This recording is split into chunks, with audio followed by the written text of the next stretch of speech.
Shalom à chacun, chacune. Soyez bienvenus ici sur Rhema Frequency, le réseau de la gloire de Dieu. Vous êtes sur le plateau ici de Rhema Frequency TV. Si c'est votre première fois que vous êtes sur le plateau, en tout cas, je vous invite à liker, à vous abonner, à activer la cloche de notification pour des nouveautés. Et je sais une chose, que Dieu a quelque chose de fort à faire avec nous. Quelqu'un dit Amen là où il est? Quelqu'un dit Amen là où il est? Alléluia. On va remettre ce temps entre les mains du Seigneur. Nous avons besoin de lui. Nous avons besoin de sa présence qui nous fait beaucoup du bien. Christaba et Kedeblesteke.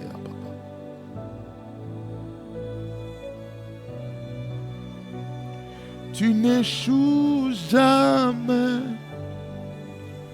tu es ma force, l'encre de mon âme. Tu n'échoues jamais, mon espoir, ma délivrance, Emmanuel. Tu es ma force, l'encre de mon âme, tu n'échoues jamais, mon espoir, ma délivrance, Emmanuel.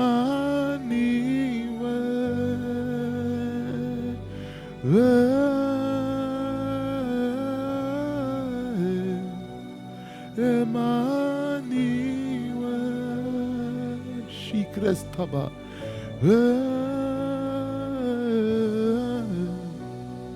Emmanuel, esofredesc, Chalebrosi, Emmanuel,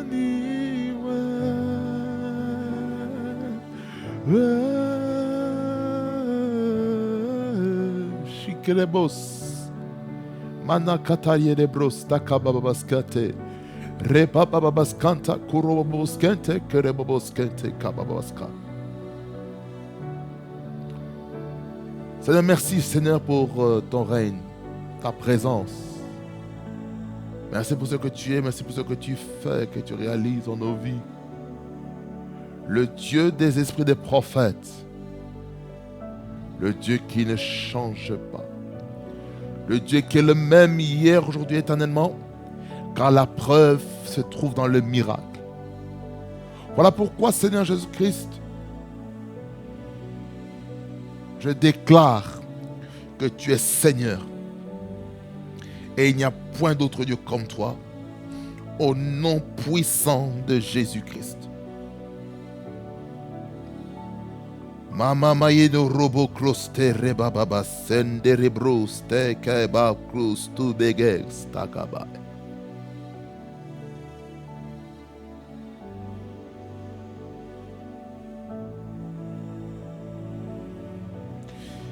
Yanna rabasana yabababa skana rabrase. Tu es Dieu, ton règne n'a point de fin. Emmanuel. Emmanuel, la Christa Baba.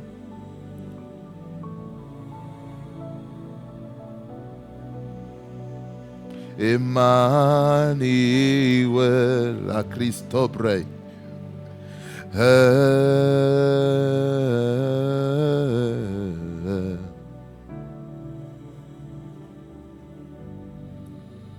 Emmanuel, Christo resta. Emmanuel. Merci Jésus de régner. Emmanuel. Merci de parler à nos cœurs. Oh, alléluia. Emmanuel.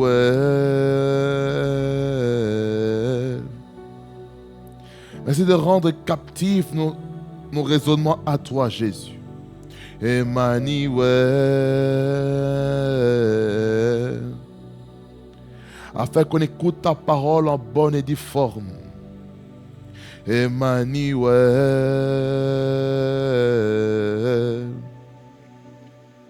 nous te désirons, ô Père. Nous voulons t'écouter au travers du message que tu as mis dans le cœur de ton serviteur. Au nom de Jésus, règne en maître, toi le roi des gloires. Au nom de Jésus, que j'ai ainsi prié. Amen. Amen, bien-aimé Seigneur. Nous allons lire Acte 2, versets 44 à 47. Acte 2, versets 44 à 47. Plusieurs la parole, nous lisons, il n'y a que 4 versets. Tous ceux qui croyaient étaient dans le même lieu et ils avaient tout en commun. Ils vendaient leurs propriétés et leurs biens et ils en partageaient le produit entre tous, selon les besoins de chacun. Ils étaient chaque jour tous ensemble assidus au temple. Ils rompaient le pain dans la maison et prenaient leur nourriture avec joie et simplicité de cœur, louant Dieu et trouvant grâce auprès de tout le peuple. Et le Seigneur ajoutait chaque jour à l'église ceux qui étaient sauvés. Amen. Est-ce qu'on peut acclamer le Seigneur de tout notre cœur et sans le commentaire de qui que ce soit? Bien-aimés, nous tendons petit à petit vers la conclusion de cette série dans laquelle nous sommes en train de parler sur la force de l'Église primitive. Bien-aimé Seigneur, c'est une des rares fois que je garde ce thème en volume. Parce que d'habitude, je faisais des points principaux le titre des messages. Mais là, exceptionnellement, j'ai voulu faire comme ceci. Et ça va poursuivre encore dans la série du mois d'août où je parlerai sur les bénédictions spirituelles dans les lieux célestes. Ça va garder toujours le même thème. Et on va en aller en profondeur. Parce qu'il y a des choses à comprendre. Amen. Je vais faire la parenthèse. Je dirais même mieux. Le panneau, la pause publicitaire. Pour le mois prochain. Le mois du nouveau départ. Le mois d'un nouveau commencement que le Seigneur annonce prophétiquement. Quelqu'un dit 1% Amen là où est-ce qu'il est. Ici, dans ce passage, nous sommes en train de voir toujours qu'est-ce qui fait la force de l'Église primitive. On a vu pas mal de choses depuis le début du mois de juillet. On a vu des choses merveilleuses comme le message et l'attitude de repentance. On a vu la compréhension des types de baptême. On a vu la promesse de la venue du Saint-Esprit. On a vu quoi encore? Plusieurs choses. On a vu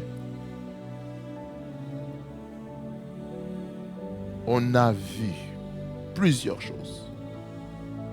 Plusieurs choses qui nous édifient. Plusieurs choses. Le salut des âmes, l'évangélisation. Nous avons vu des choses concernant le discipolat.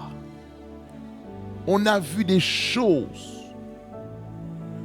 concernant la persévérance dans la doctrine des apôtres ou l'enseignement des apôtres.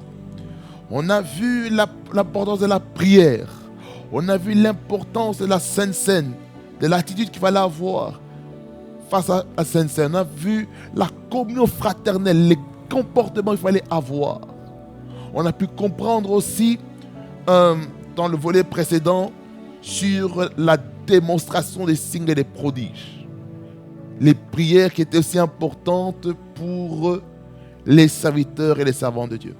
Et là maintenant, nous allons aller maintenant dans 2 points principaux qui concernent la générosité et les cultes en présentiel et dans les maisons.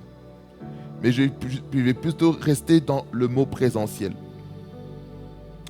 Bien-aimés dans le Seigneur, lorsque nous lisons le verset 44 et le verset 45,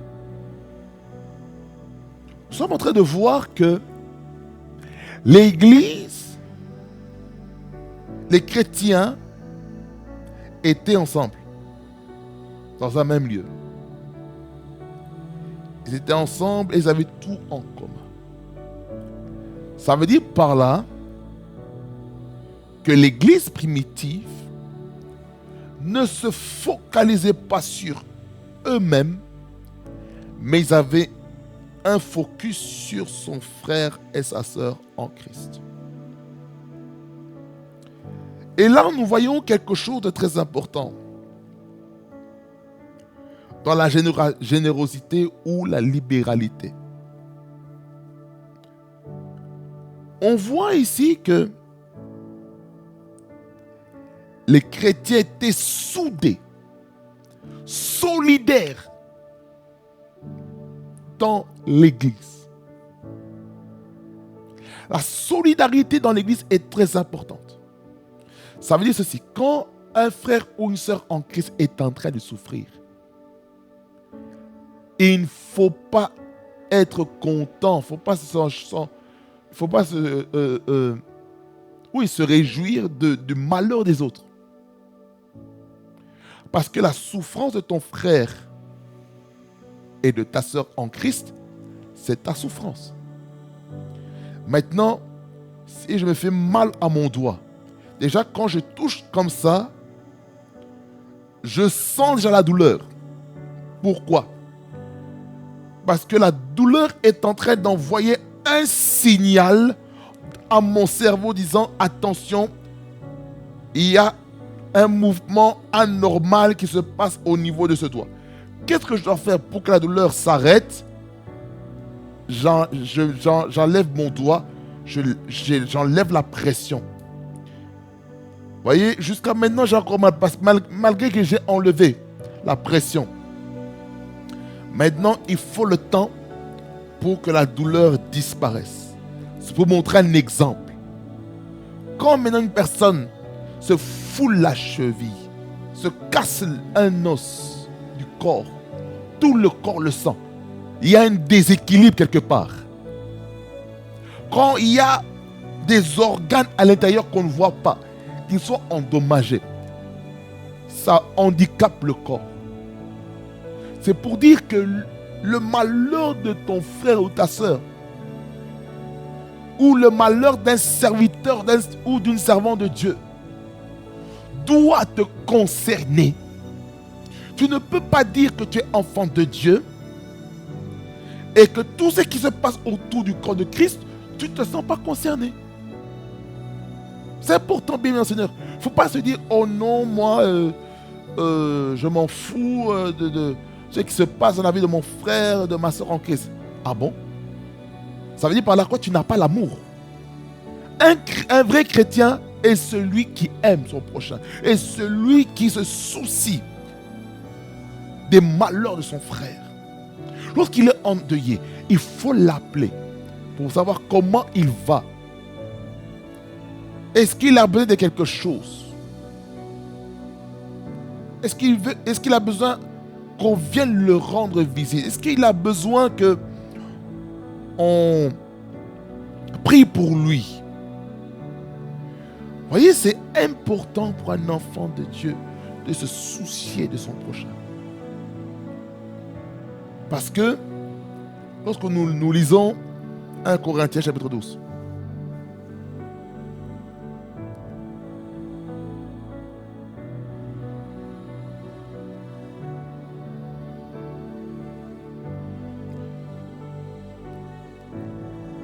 à partir du verset 22,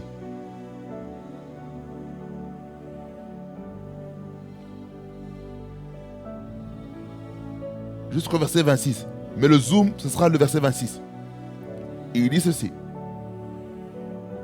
Mais bien plus tôt, les membres du corps qui paraissent être faibles, être les plus faibles, sont nécessaires. Et ceux que nous estimons être les moins honorables du corps, nous les entourons d'un plus grand honneur. Ainsi, nos membres les moins décents reçoivent le plus d'honneur. Tandis que ceux qui sont décents n'en ont pas besoin.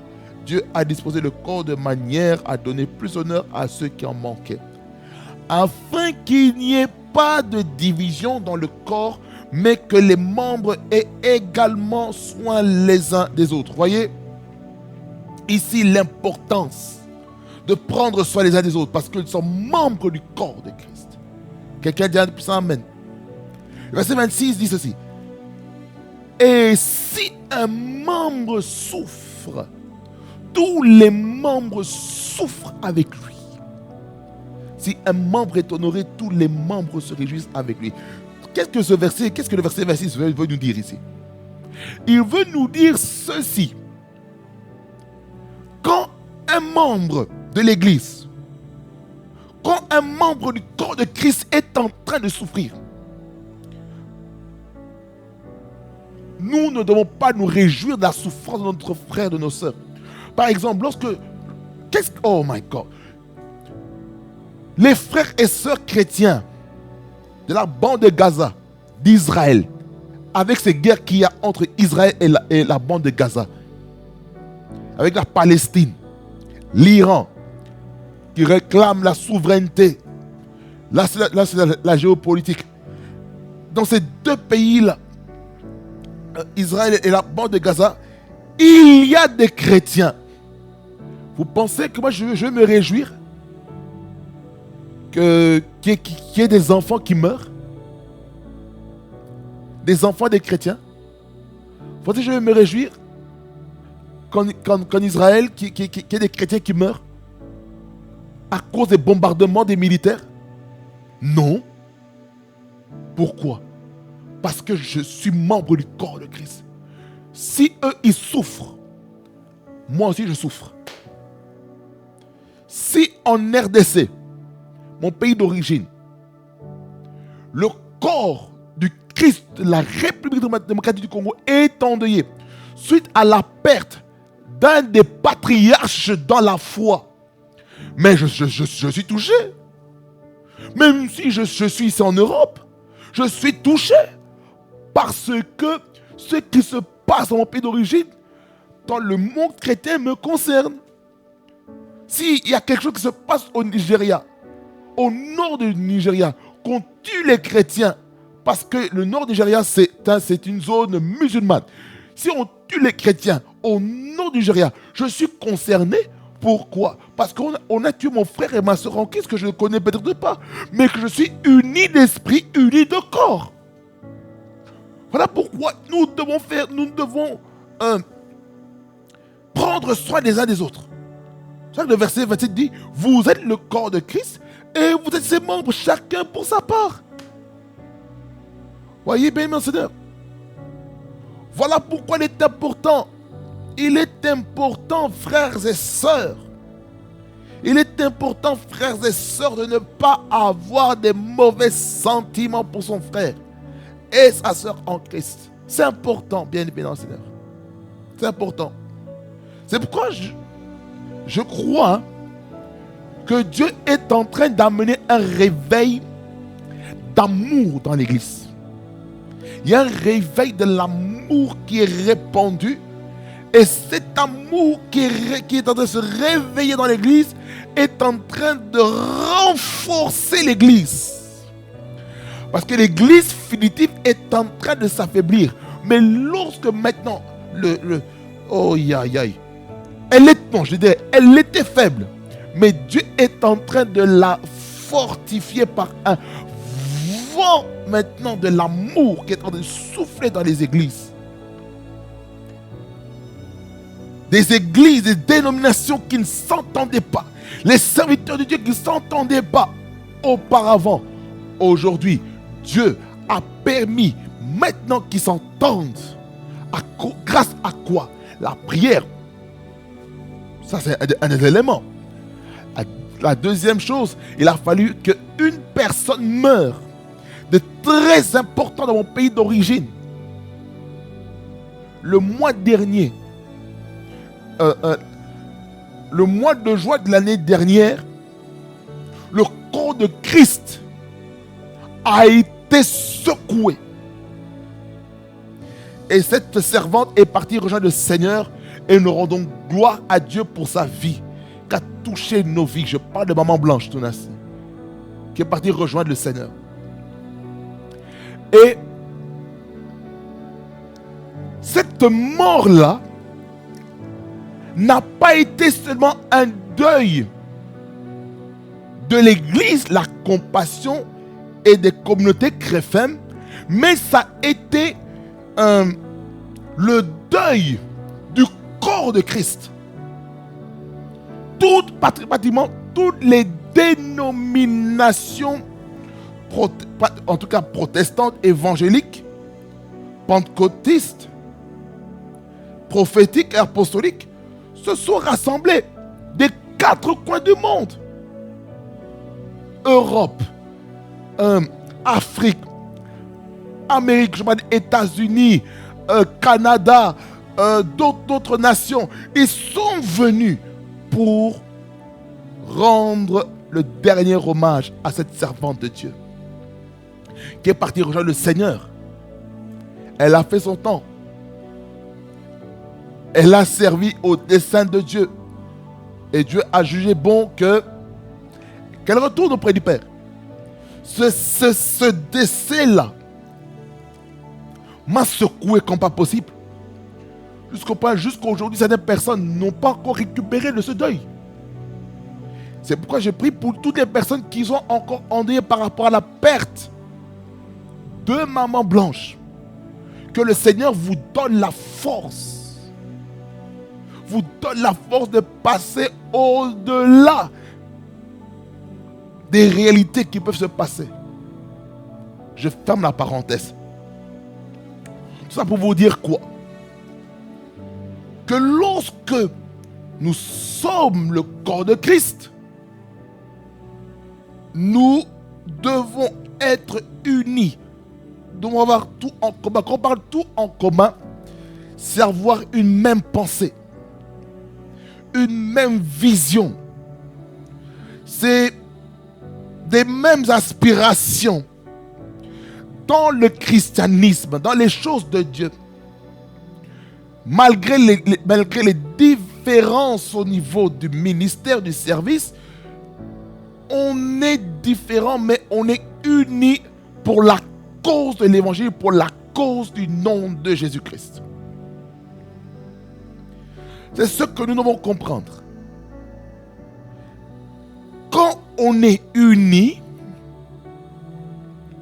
d'un même cœur, d'un même esprit, comme je vous ai parlé du baptême du Saint-Esprit dans ce mois, dans laquelle ça faisait allusion aussi à l'unité d'esprit, à l'unité du corps.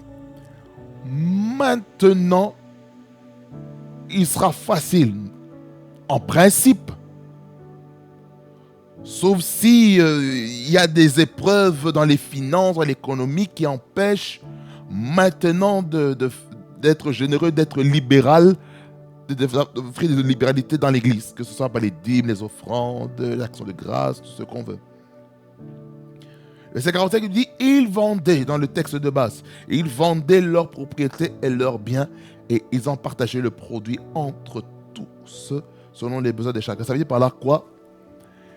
Il y avait un système social. En fait, Je dirais mieux, il y avait un département social dans l'église qui s'occupait des personnes qui n'ont pas de revenus, des personnes qui ne savent pas comment vivre.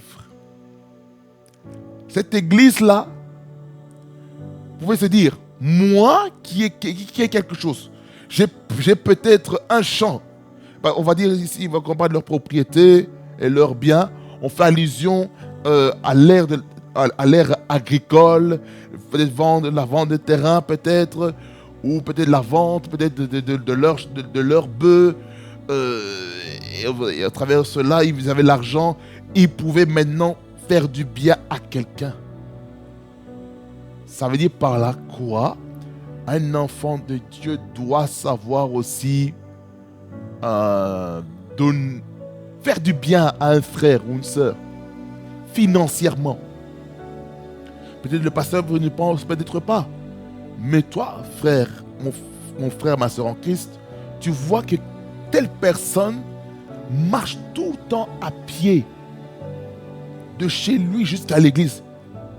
Et tu vois l'état de sa chaussure commence à endommager. Mon bien-aimé, demande la taille du frère ou de la sœur. Demande-lui ou demande-la sa taille. Il va peut-être dire, moi je fais du 45. Et puis, tu pars au magasin de chaussures, de souliers, tout ça. Tu lui achètes une paire de chaussures. Tu dis, voilà mon frère, voici la paire de chaussures que j'avais à cœur de t'offrir parce que je voyais l'état de chaussures, ça n'allait pas. Mais de tout mon cœur, voici ce que je peux faire pour toi. Ça veut dire quoi? C'est se faire du bien. Se faire du bien par des œuvres. Parce que Jacques, l'apôtre Jacques, c'est l'apôtre de la foi par les œuvres. Il dit ceci dans Jacques 2. Allons-y. Il dit que moi, je te montrerai la foi avec les œuvres. La foi avec les œuvres. À partir du verset 14. 14 jusqu'au verset 18. Il y a ce qu'il est écrit. Mes frères, que sert-il à quelqu'un de dire qu'il a la foi s'il n'a pas les œuvres? Cette foi peut-elle le sauver? Si un frère ou une sœur sont nus et manquent de la nourriture de chaque jour, et que l'un d'entre vous leur dise, allez en paix, chauffez-vous et rassasiez-vous, et que vous ne leur donniez pas ce qui est nécessaire au corps, à quoi cela sert-il? Voyez? Il en est ainsi de la foi. Si elle n'a pas les œuvres, elle est morte en elle-même. Verset 18. Il dit ceci pour clôturer ce point. Mais quelqu'un dira, toi, tu as la foi et moi, j'ai les œuvres. Montre-moi ta foi sans les œuvres et moi, je te montrerai la foi par mes œuvres. Ici, il parle de la foi avec les œuvres contre la foi sans les œuvres. Car la foi avec les œuvres est plus parlant que la foi sans les œuvres. C'est pourquoi, lorsque on veut faire du bien à quelqu'un, nous devons avoir la foi avec les œuvres. Quelqu'un dit Amen. Voilà pourquoi la foi est très importante. La Bible déclare que la foi est une ferme assurance des choses qu'on espère et une démonstration de celles qu'on ne voit pas. Pour l'avoir possédé, les anciens ont obtenu un témoignage favorable. Quelqu'un dit un puissant Amen, là où est-ce qu'il est. Voilà pourquoi il est important pour un enfant de Dieu d'être toujours dans la foi. Toujours dans la foi. Bien aimé Seigneur, toujours. Toujours dans la foi. C'est important. C'est important, bien aimé Seigneur. C'est important, bien aimé Seigneur, d'être des chrétiens de la foi. Voilà pourquoi, bien Seigneur, j'aimerais dire ceci. Lorsqu'on revient dans le texte de base, de Actes 2, 44 et 45, si tu as la possibilité d'aider ton frère, aide ton frère et ta soeur, s'il te plaît. Tu vois que ta soeur, en Christ, elle a porté le même vêtement du 1er janvier jusqu'au 31 décembre. Ma bien-aimée, aide ta soeur. Aide ta soeur à acheter de nouveaux vêtements. Prends-la, allez faire les courses ensemble. Allez changer la garde-robe de ta soeur. C'est important. Tu vois que ton frère là, sa chemise là,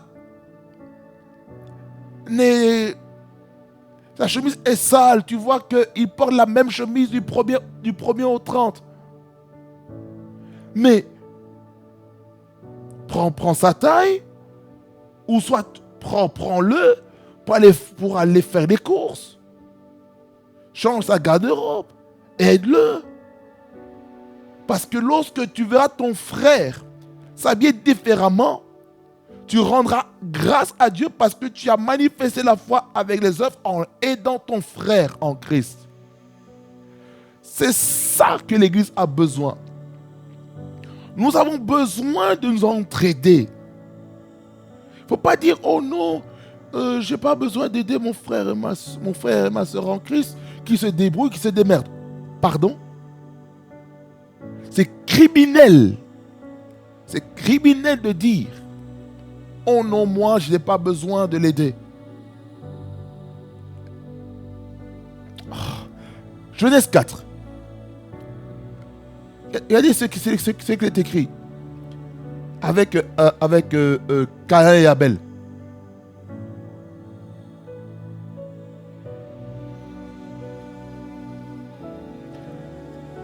Genèse 4, versets 8 et 9. Je vais vous montrer quelque chose. Ce qui se passe.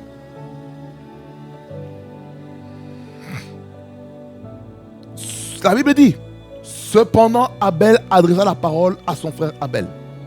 Mais comme il était dans les champs, Caïn se jeta sur son frère Abel et le tua. Verset 9. C'est ça la question que Dieu va nous poser par rapport à nos frères en Christ qu'on n'a pas aidés. L'Éternel dit à Caïn, où est ton frère Abel? Où on peut remplacer, où est ton frère Gérard? Où est ton frère David? Où est ta sœur Jeannette? Où est ta sœur Marie-Jeanne? Où est ta sœur Serena ou Selena? Où est ta sœur un tel? Où est ton frère un tel? La réponse par une question de Caïn, ça m'énerve. Il répondit, je ne sais pas. Quoi? Tu ne sais pas où est ton frère? Je vais le dire. Quand un frère ou une soeur quitte l'église, est-ce que tu sais ce qui se passe à la vie de ton frère et ta soeur en Christ? Même s'il a quitté une dénomination, est-ce que tu as pris la peine de l'appeler pour savoir pourquoi il a quitté? Est-ce que tu as essayé de chercher, de comprendre pourquoi il a fait telle chose?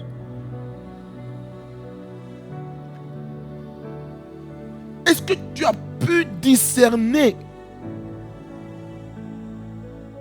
comment était ton frère ou ta soeur?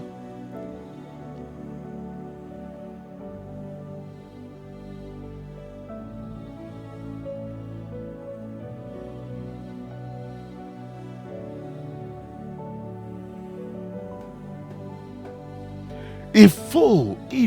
C'est pour ça que la communion fraternelle est importante. Quand ton frère et ta soeur en Christ ne viennent pas à l'église, ça ne te fait rien. Ni chaud, ni froid. indifférent. Et tu crois que Dieu va te bénir comme ça? Parce que tu es indifférent. Ton frère a besoin de toi. Mais ce que tu fais, tu es indifférent. Tu dis, c'est pas ma responsabilité. Je ne sais pas où est-ce qu'il est.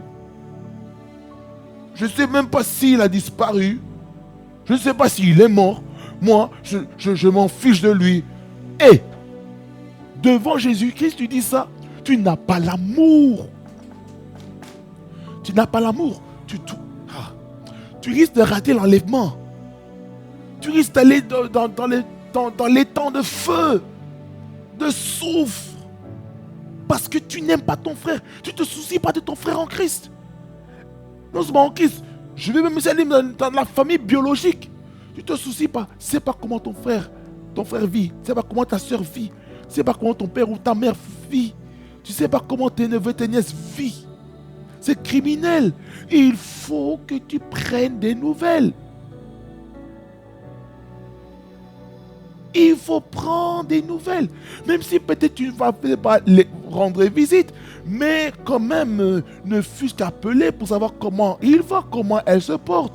Et lorsque tu appelles ton frère ou ta soeur en Christ, ou ton frère ou ta soeur biologique, ou tu envoies un texto pour savoir ce qui se passe, j'aimerais te dire que ça rassure. Ça rassure. Voilà pourquoi il est important, en tant qu'enfant de Dieu, de s'inquiéter, de se soucier de son frère. Il ne faut pas se dire, oh non, c'est lui qui doit venir vers moi. Hein? Es-tu berger ou pas berger? Hébreu. Jésus-Christ dit que je suis le bon berger, celui qui donne sa vie pour les brebis. C'est-à-dire que Jésus-Christ, il est le bon berger. Il a besoin que nous puissions prendre soin les uns des autres. Voyez? Alors, l'autre partie de la réponse, j'ai envie de le donner à un égogo vraiment, ce cas. Oh Jésus. Suis-je le gardien de mon frère? Hey, wallahi billahi. Kayamano bresse. Suis-je le gardien de mon frère? Ou pour les sœurs, suis-je la gardienne de mon frère ou de ma sœur? Mais c'est criminel. Devant Dieu, c'est comme si tu as commis un homicide volontaire. Tu ne sais pas où est ton frère. Non. Frères et sœurs, ne commettons pas l'homicide volontaire par nos paroles, par le fait de ne pas se soucier de la vie de ton frère et de ta soeur. Quelqu'un dit un puissant amen. C'est pour ça qu'il est important. Il est important vraiment de se soucier des besoins de ton frère et de ta soeur. Amen. Alors, j'ai parlé de la générosité, j'ai parlé de libéralité, j'ai parlé de se soucier de son frère. Maintenant, je vais parler d'un autre aspect. C'est l'aspect des cultes en présentiel ou à domicile. Regardez ce qu'il est écrit au verset 46. Mais ils étaient chaque jour, tous ensemble, assidus au temple. Assidus fait mention aussi de persévérer aussi. C'est la même racine. C'est-à-dire que c'était ensemble. C'était en communion dans le temple. C'est-à-dire culte en présentiel. Culte en présentiel. Aujourd'hui, on blague avec le culte en présentiel sous prétexte qu'il y a les directs en ligne. C'est bien. Ce n'est pas mauvais. Les nations qui suivent, qui n'ont peut-être pas l'occasion d'aller à l'église, qui ont le seul recours de se connecter en ligne. Pour ces personnes-là, ce n'est pas un gros problème. Mais mon bien-aimé, toi qui as une église tout près de chez toi, toi qui as une église tout près de chez toi, pourquoi tu te connectes sur le live en direct tandis qu'il y a une église tout près de toi? Ça n'a pas de sens. Ça n'a pas de sens. Va dans une église qui est déjà tout près de chez toi. Le temps que la dénomination ou l'église à laquelle tu dois appartenir soit implantée dans ta zone. Fais quelque chose dans une église là où est-ce que tu es, dans ta région. Certaines personnes se disent, oh non, je vais être à distance, je vais suivre le culte, en sachant que le fait de suivre le culte à domicile, vous êtes exposé à un plus grand taux de distraction. Par quoi? Le téléphone, les pop-up. Tu peux être distrait par quoi? Par l'appel téléphonique. Tu peux être distrait par quoi? Par la nourriture, par le déjeuner, par le petit déjeuner, par le souper, peu importe. Tu es distrait. Tu peux même se mettre à dormir à l'église, à la maison. Mais lorsque tu viens en présentiel à l'église, maintenant tu peux partager l'onction corporative qui est libérée sur le corps, pour que maintenant que tu puisses maintenant avoir une dose de foi nécessaire à tes prières. Regardez, tu peux prier tout seul à la maison, mais ce n'est pas pareil comme prier à l'église. Ce n'est pas pareil. Tu vas sentir que la prière à l'église te recharge. En fait, l'église, c'est ta station d'essence. L'église, c'est l'hôpital pour traiter des pathologies spirituelles, des pathologies de l'âme. L'église, c'est une école où tu reçois l'enseignement. L'église, c'est le camp militaire où tu reçois la formation et la discipline. L'église, c'est une famille où tu peux avoir un contact avec ton frère et ta soeur. Donc l'église, c'est tout en tous. Alors, c'était chaque jour ensemble assidus au temple. Ça veut dire que Dieu, la volonté de Dieu, selon le plan biblique de l'église primitive, c'est que les chrétiens se rassemblent quotidiennement ensemble dans le temple. Aujourd'hui, Dieu nous permet d'être ensemble aussi à domicile par les cellules de maison ou les prières connectées en ligne, Zoom. Appelle le groupe sur WhatsApp ou sur Skype, sur Google Meet, Google Hangout, peu importe la plateforme. Voyez, il y a l'unité qui se fait là. Il y a moyen d'entretenir sa vie. Quelqu'un dit un puissant amen.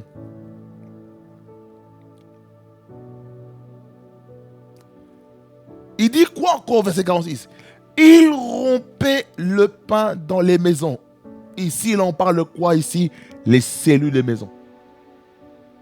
Cellules de maison. Et prenez leur nourriture avec joie et simplicité de cœur. Ça veut dire que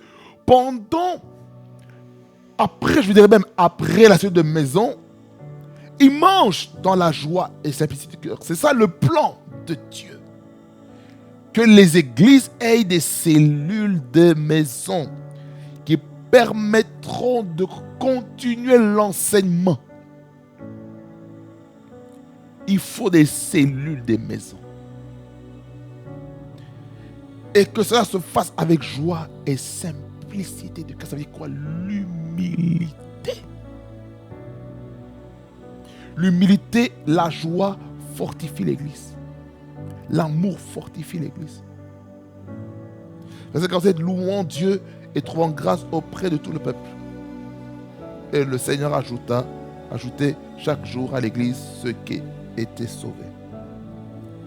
Maintenant, là, je vais parler des types de cultes dans la maison de Dieu que j'ai pu lister.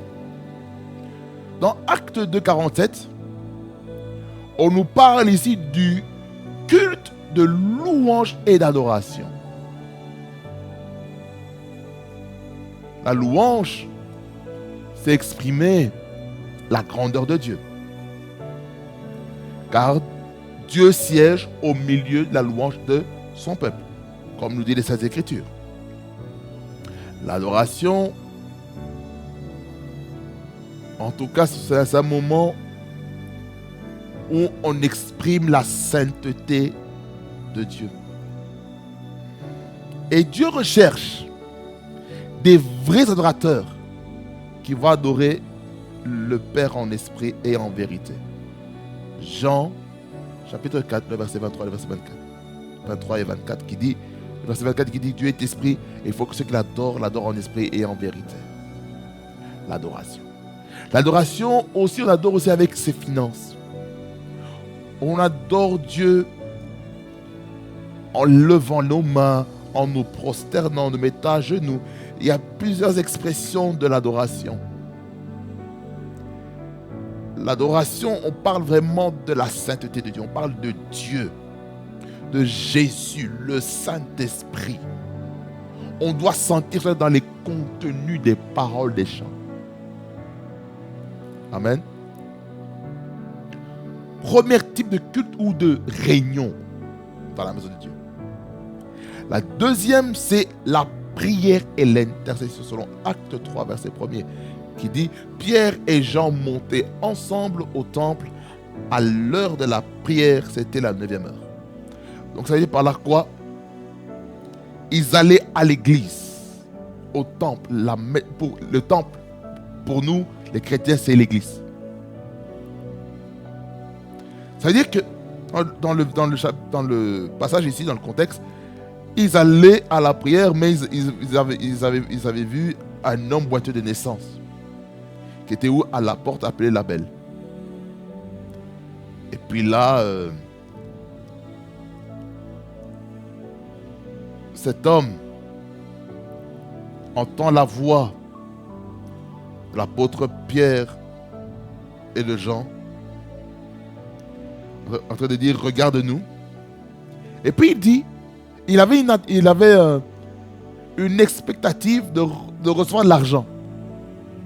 Mais ce que l'apôtre Pierre a dit, je n'ai ni or ni argent, mais ce que je te donne, au nom de Jésus-Christ, lève-toi et marche.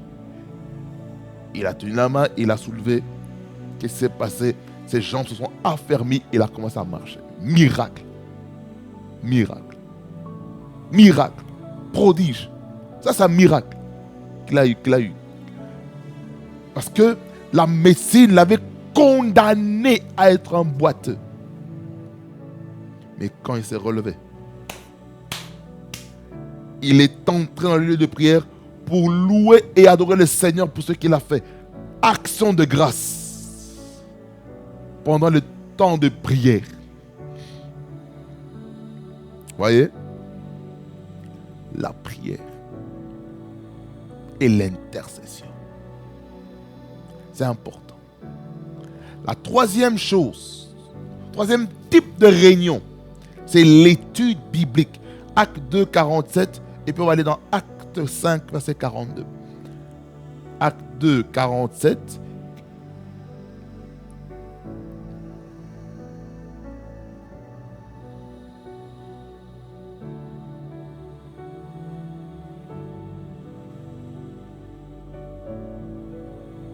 Il est louant Dieu et trouvant grâce auprès de tout le peuple. Le Seigneur ajouta chaque jour à l'église ceux qui étaient sauvés.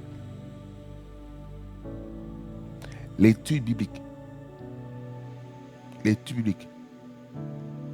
C'est important, l'étude biblique. L'étude biblique. Déjà, c'est même pas acte, je dirais même mieux. C'est Acte 2, verset 42. Toujours dans le point Là, ça rentre encore dans le point de la persévérance dans l'enseignement des apôtres. L'enseignement. L'enseignement, c'est quoi? Ça se fait dans l'étude biblique. Dans Acte 5, 42, Acte 5, 42, et il nous dit ceci. Et chaque jour dans le temple et dans les maisons, il ne cessait d'enseigner et d'annoncer la bonne nouvelle de Jésus-Christ. Voyez, l'enseignement qui était non seulement donné dans le temple, qui était donné aussi dans les maisons, ce qu'on appelle les cellules de maison. Voyez, donc Dieu peut nous rencontrer dans chacun de ces points. Amen. Amen. En tout cas, ceci est la conclusion des points sur la force de l'Église primitive. Il y a encore d'autres. C'est tellement profond, c'est tellement riche que il est pratiquement impossible d'orienter tous les angles par rapport à la force de l'Église primitive. Amen. Que le Seigneur nous aide à être sacrificiel, à être une personne qui pratique la libéralité, qui se soucie de son frère, qui se soucie du bien-être de son frère, bien-être spirituel, bien-être physique, bien-être morphologique, bien-être vestimentaire, bien-être alimentaire, afin qu'il ne puisse pas être dans la souffrance. Et que Dieu nous aide à comprendre l'importance des rassemblements des chrétiens. Amen. Que le Seigneur vous bénisse abondamment, fasse beaucoup du bien. Seigneur Jésus, merci pour ta parole qui fait encore du bien, qui nous conscientise. Qui nous conscientise à être généreux, à être sacrificiel pour nos frères et nos sœurs. En manifestant, Seigneur, la foi par les œuvres auprès de nos frères et de nos sœurs et en prenant des nouvelles de nos frères et de nos sœurs par rapport à leur vie. Je prie que tu nous aides à être des personnes qui se soucient de son frère, de la santé, dans tous les domaines. Au nom de Jésus. Et je prie que tu donnes la force à l'église primitive, à l'église d'aujourd'hui, de se rassembler dans les temples et dans les maisons afin de partager ta parole, afin qu'on puisse recevoir l'édification au nom de Jésus-Christ. Règne en maître, toi Dieu Tout-Puissant. Au nom de Jésus-Christ de Nazareth, que je sais prier pour ton peuple. Au nom de Jésus. Amen. Amen. Bien, merci Seigneur, que ça vous bénisse abondamment, fasse beaucoup du bien. Et on va se revoir au prochain numéro pour faire la récap. La récap, on va vraiment aller à la vitesse VV pour expliquer tous les points qu'on a pu aborder. Et je ne serai pas trop in-depth parce que j'ai pu y aborder un petit peu la profondeur sur plusieurs points. Et ça va faire beaucoup de bien. Amen. Réma Foucault TV, le réseau de la gloire de Dieu. Soyez bénis au nom de Jésus. Je vous aime l'amour du Seigneur. On est ensemble parce que le roi des rois est présent avec nous. Amen. Nous sommes ensemble. Peace.